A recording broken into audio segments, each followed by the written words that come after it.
എല്ലാരും പറയുന്നുണ്ട് ഓളെ ബേക്കൊന്ന് കാണണം. എന്റെ അമ്മോ,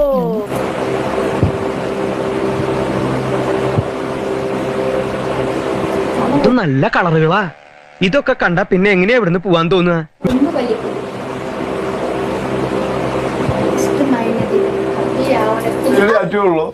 എനിക്ക് ഇല്ല, മറ്റുള്ളവർ പോവാത്ത വഴിയിൽ അതിപ്പോ ആരാപ്പ ചെയ്തത്?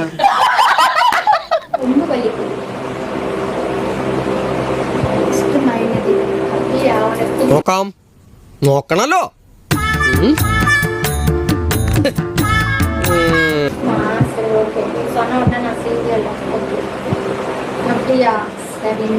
നോക്കി നിന്ന് കൺട്രോൾ കളാൻ ഞാനില്ല, ഞാൻ പോവാണേ. എനിക്ക് നല്ല കൺട്രോൾ ഉണ്ട്, നീ പോയിക്കോ.